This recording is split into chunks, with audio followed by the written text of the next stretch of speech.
Hi, welcome to English Composition. I'm Michael Cheng. I'm here with Cher Chen today. 各位同学，大家好，欢迎回来英文作文课程，我是 Cher。In Unit 6 today, we will learn about what you should do when you write your concluding paragraph. 好，在这个单元之中呢，我们要来学习该如何写作散文中的结尾的段落。And so you will learn some strategies for writing a conclusion, and you will also learn some mistakes to avoid as you write your conclusion. 好，在这个单元之中呢，你将会学到几种写作结论的方式。那同时呢，我们也会提醒各位同学一些错误，那各位同学应该要避免的。And let's start by reading our writing model. This writing model is the concluding paragraph to the My Favorite Relative essay that was first introduced to you in Unit 3. 好，我们首先呢，先来看一段写作范例哦。这段写作范例呢，是从这个第3个单元中我们提到的我最喜欢的亲戚这篇文章中节选出来的这是它的结尾段落。So here's our writing model.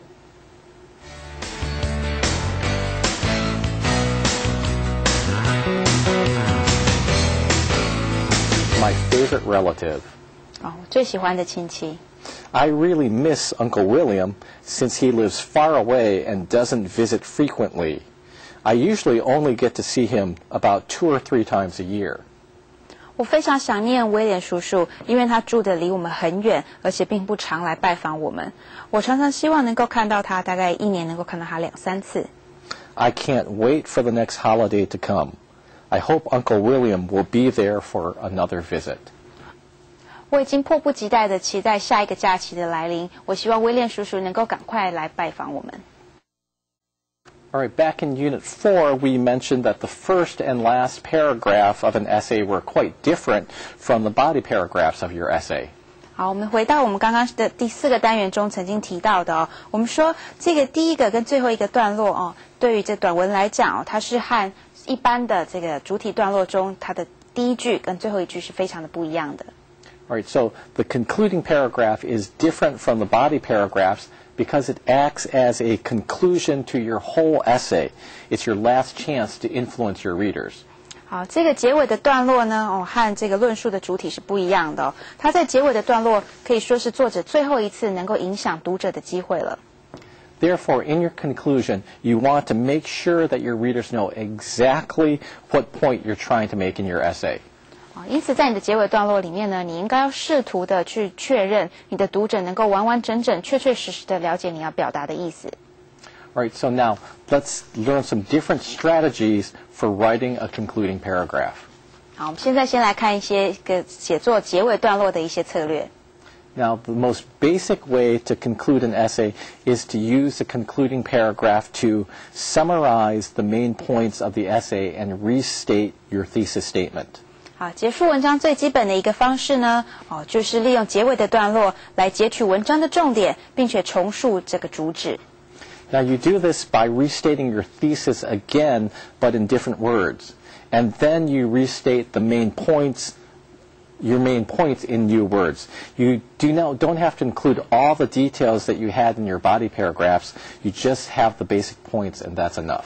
好，你可以换一个说法呢，来复述你文中的重点那要透过不一样的表达方式来重述这个主旨。那你的结论中呢，当然不需要包含整篇文章中所有的细节，你只需要讲出最基本的重点就可以了。All right, so now let's talk about some things that you should avoid when you're writing a concluding paragraph that summarizes the main points of your essay. 好，我们先来讲一讲，如果当你顺着这样子的一个策略去写作你的结尾段落的时候呢，有一些错误是你必须要谨记而且要避免的。All right, first of all, make sure that you do not use the exact same words that you used in the introduction and body of your essay. 好，那第一点呢，请你要谨记绝对不要使用和这个开头段落或者是这论述主体的段落里面使用到相同的字汇。And then second, do not include whole new points or ideas that you could have included in your body as a separate body paragraph. 好，那还有另外一点呢，请你要注意任何新的想法跟这个意见都千万不要加进来，因为这些新的想法跟意见呢，都应该在这论述主体中就应该提到了。Now we're going to look at a concluding paragraph that restates the thesis and summarizes the main points. But first, let's review the thesis statement and the main points of the essay. 好，我们现在呢来看一个例子哦。这个例子就是所谓的截取文中的重点，并且重述主旨的方式。但是呢，首先我们先来复习一下这篇文章它的这个主旨叙述哦，以及它这个主要的一些idea 是什么。All right, so here is the original thesis statement of the My Favorite Relative essay that you can find in Unit 3. 好，现在在荧幕上所看到的呢，也就是在第3课中，我们曾经讲过我最喜欢的亲戚这篇文章的主旨叙述。So the thesis statement is, I think that he is odd because of the way he looks and the way he acts, but Uncle William is still my favorite relative. 好，这句话说呢，我觉得他很奇特哦，因为他的外貌以及他的行为，但是威廉叔叔仍然是我最喜欢的一个亲戚。All right, so now let's take a look at the 3 topic sentences from the body paragraphs. 好，接下来我们来看一看这3个主体论述的段落中，它的主题句各是什么。So the first topic sentence was, just looking at Uncle William can make you laugh. 好，第一个的论述主体段落，它的主题句是光是看着威廉叔叔的外貌就会让你想笑。All right, the second topic sentence was, the way Uncle William acts is even funnier than the way he looks. 第二个主题句则是讲到威廉叔叔他的行为比他的外貌起来更加好笑。And our third topic sentence was, even though he looks and acts funny, Uncle William is my favorite relative because he always takes the time to listen to me. 第3个这个主题句呢，在第3个主体段落之中他说到的是，即使他的行为跟外貌都很好笑，威廉叔叔仍然是我最喜欢的亲戚，因为他总是肯花时间听我说心事。Now let's take a look at an example of a concluding paragraph that restates the thesis and summarizes the main points. 好，那我们接下来看一下这个例子。这个例子呢，不但的截取了文中的重点，而且重述了主旨叙述的部分。Of all the relatives I have, the one that I anticipate seeing the most is my Uncle William. 好，在我所有的亲戚之中呢，我最希望常常看见的就是我的威廉叔叔。Uncle William does not look like a typical uncle because he has such an unusual appearance. 威廉叔叔呢，他并不是一个很普通的一个叔叔因为他的非常独特的外貌。In addition, he has a crazy and creative personality, which means he does not act like a typical middle-aged man at all. 除此之外呢，他还有非常疯狂而且非常有创意的这个人格特质他平常的行为都不像是一个一般的中年男人。These strange qualities make him special and fun to be with. 但这个特别的一个特质呢，反而让他显得很独特，而且会很有趣。However, Uncle William's most important feature is his wise and gentle heart that makes him a wonderful friend. 然而，威廉叔叔最重要的特质却是他那一颗聪明且温柔的心，可以让他变成一个很好的朋友。All right, so now let's examine how this is similar to our original thesis statement. 好，我们现在呢来根据这一个结尾段落，我们来检视一下为什么它会有所谓的重述主旨的一个特色。So we can see that the first line of this paragraph is restating the main point of the essay in different words. 好，我们可以看到文中的第1行这个句子它是等于是重述了这个主旨叙述的部分。And so when we write here, the one that I anticipate seeing the most is my Uncle William, this is another way of saying that Uncle William is his favorite relative. 好，他这句子说到我最想看见的亲戚就是我的威廉叔叔，这等于是另外一个方式去重述了原本的主旨的句子说威廉叔叔是他最喜欢的亲戚。All right, so now the second line of the paragraph uses some different words to review the idea that Uncle William has an odd appearance. 好，那你现在看到第2个句子的部分呢它是用了另外的一些字词换句话说去讨论威廉叔叔他奇特的外貌。And so here it says that Uncle William does not look like a typical uncle. And then if we go back and look at the body paragraph topic sentence, it says just looking at Uncle William can make you laugh. 好，这个地方呢，他特别写到说，威廉叔叔看起来不像是一个一般的叔叔哦。那如果各位同学还记得的话，前面的第一个主体段落的部分，它的主题句说，威廉叔叔光看着他的外貌就会让你想笑哦，这相当于就是两个呼应的句子。And so here, the concluding paragraph uses the words unusual appearance, while the body paragraph used the words looking at Uncle William can make you laugh. 好，我们会发现呢，在结尾的段落的部分，他提到的是不寻常的外貌，但是在这个主体段落论述的部分呢，他则是说看着威廉叔叔就会让你想笑。All right, so now let's take a look at a comparison of the third sentence in this concluding paragraph with the topic sentence of the second body paragraph. 好，我们来看看第三个部分哦。这个部分呢，它就是呼应了这个第二个主体段落，也就是第三段这里头的主题句。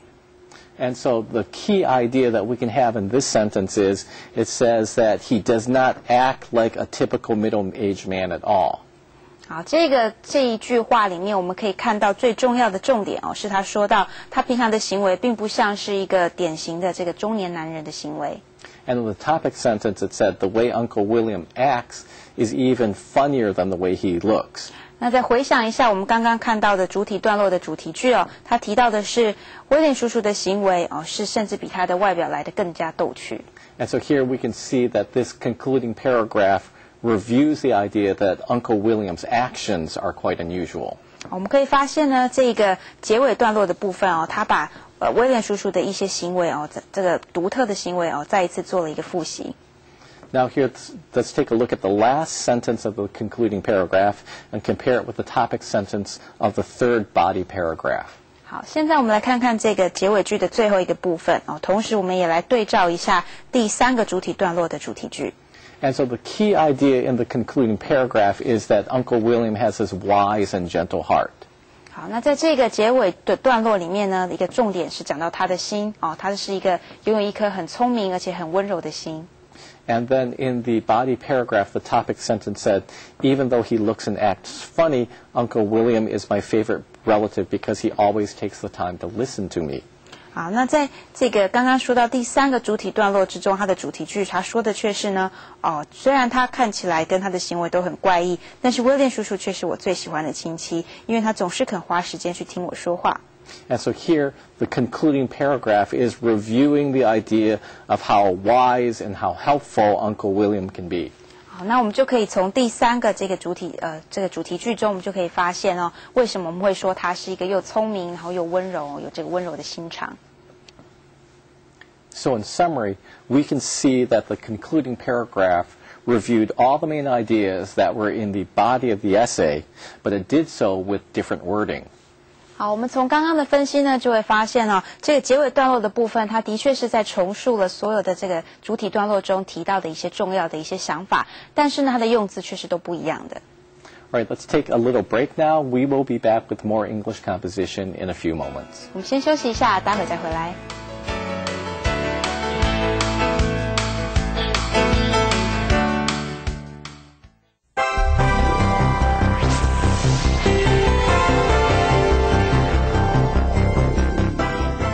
Welcome back. Now let's take a look at some other strategies that you can use for your concluding paragraph. 好，欢迎各位同学回来。我们现在呢会继续再看一下一些写作结尾段落的时候可以使用的策略。All right, so now we just talked about summarizing the main points of the essay and restating the thesis statement. The next one is going to be explain the effects or consequence of your main idea. 好，我们刚刚呢曾经提到第一点就是主要是要截取文中的重点，并且重述主旨。那现在我们要move on我们要继续到第二点了。第二点讲到的是呢要解述文中的论点会带来什么样的影响跟效果。So now this is a good way to end an essay that explains or describes a new plan or changes in procedure. 好，那像这样子的一个做结论的方式呢非常适合在于解释或者是描述论述过程中渐渐形成的一个新的观念或者新的方案。And so, for example, if you have a company and they want to change a manufacturing procedure, you can conclude your essay by describing the benefits to the company's productivity or profitability. 好，那例如说呢，当你的公司想要改变某种产品的生产过程，你可以在文章的总结处呢去陈述你这个方案将会为公司带来哪一些的利润以及生产力会有什么样的注意。Right. Another strategy is to recommend some action you want your readers to take. 好，那另外一个这个策略呢，则是提出一些你希望读者去采取的一些建议。Right, so there are some times when your goal is to persuade your readers to do something, and you're not satisfied with them just knowing what the effects or the consequences of a plan are. You actually want them to take some kind of action. 好，那有些时候呢，当你写作的时候，你的目标是要去说服读者去采取某一些行动，所以光是了解这件事情会造成什么样的后果还是不够的。你希望他们能够更主动的去采取这个动作。And so in this case, you can write a cause and effect paper, and in this paper, you can devote half of your body to describing a plan, and then the other half of the body of your essay to describing the effects of the plan. 好，那在这种情况之下呢，你可以写一篇阐述因果的文章。你可以在内文的主体的部分呢去叙述这个计划，然后呢，在另外一个部分则去描述这个计划会造成什么样的后果。And then for your conclusion, you can recommend the actions that you want your readers to take. 好，那在你的结尾的地方呢，你可以借着建议读者去做什么样的行动来做一个结尾。All right, let's go on, and we are going to talk about another strategy. This is reflect on the meaning of the experience you write about in your essay. 好，我们在下一个策略呢，讲到的是去回想在文中所提到的事情对你的意义何在。Right, so now one of the goals that we had for writing an essay that we mentioned in Unit 2 was to express yourself. And so this means that maybe you want to tell about some kind of personal experience that you had, or you want to tell about your feelings about a topic. 好，在我们的第2讲之中我们曾经提过，有一种写作短文的目的呢，是在于表达自己。那如果这表示你要表达的是你要去讨论一个你曾经有过的经验，或者是谈论你对于某一个主题的感受。And so if you write this type of essay, you may end it by trying to explain what the experience means to you. 好，如果你写的是这一类的短文的话呢，你可以借由解释这个经验对你的意义来做一个结尾。And this is actually the kind of conclusion that we had in our writing model. 好，那事实上呢，这个说法就是我们的写作范例中所出现的这个结尾句。All right, so let's read the writing model one more time. 好，我们再来看一次这个结尾段落的部分。I really miss Uncle William since he lives far away and doesn't visit frequently. 啊，我真的很怀念威廉叔叔因为他住的离我们很远，而且不常来拜访我们。I usually only get to see him about 2 or 3 times a year. 我通常1年都只能看到他2、3次。I can't wait for the next holiday to come. 我已经迫不及待地期待下一个假期的来临。I hope Uncle William will be there for another visit. 我希望威廉叔叔能够赶快来然后来拜访我们。We can see that this concluding paragraph shows us the writer's feelings about his uncle without providing a summary of the information that was included in the body of the essay. 好，我们可以发现呢，这个结尾段落的部分呢，它表现得出来的是作者对于他叔叔的一个感觉，而他并不需要再一次去重复在这个主体段落中提到的一些资讯。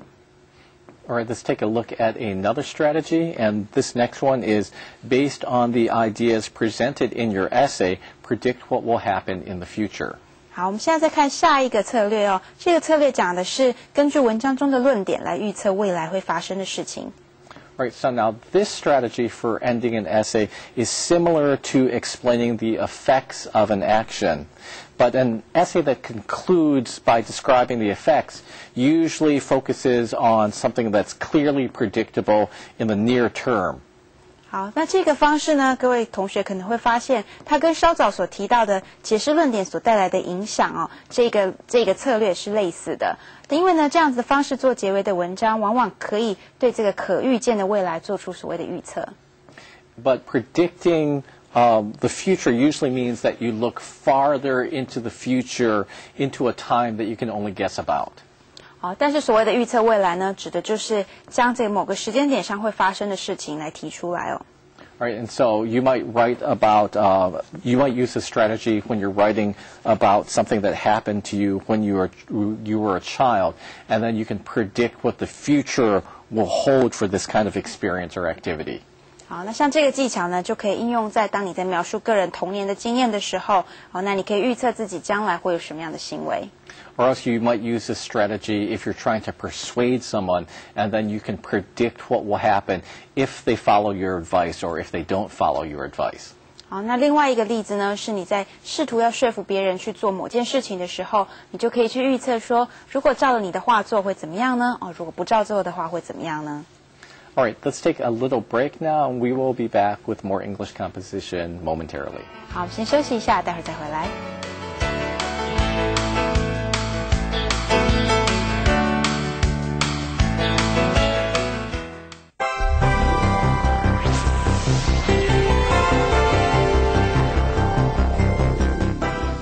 Welcome back. We're going to continue talking about ways that you can write a concluding paragraph. 好，欢迎各位同学回来。我们接下来再继续讨论哦，如何写作一个结尾段落。All right, let's review some of the strategies that we've had so far. 好，我们来复习一下我们刚刚所提到的这些策略哦。Our first one was summarize the main points of the essay and restate the thesis statement. 好，那第一点，截取文中的重点并重述它的主旨。All right, our second one is explain the effects or consequences of your main idea. 第二点，解述文章中的论点会带来什么样的影响或是后果。Our third strategy was recommend some action you want your readers to take. 第三点，提出一些你希望读者去做的建议。Our fourth one was reflect on the meaning of the experience you write about in your essay. 第四点，回想文中所提到的事情对你的意义。And our fifth one was, based on the ideas presented in your essay, predict what will happen in the future. 第五点，根据文章中的论点来预测未来会发生的事情。All right, let's continue now with our next strategy for concluding a paragraph. 好，我们接下来看下一个这个写作结尾句的一个策略。All right, this strategy is evaluate the main points of your essay and state the best choice to make. 好，下一个策略呢，讲到的是衡量并选出文章中最佳的论点。All right, so sometimes when you're writing an essay, you may describe a number of different alternatives.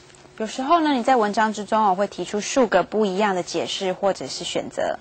And so, for example, if you're writing a comparison contrast paper, you'll usually describe two or more objects or ideas. And you can conclude this kind of paper by stating which of the objects or which of the ideas is superior.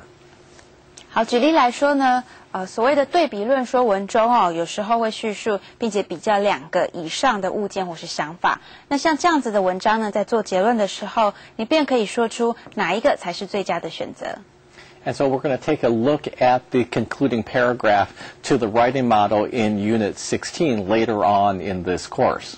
我们接下来呢，在画面上会看到的是在单元第16讲这里头才会讲到的一个写作范例。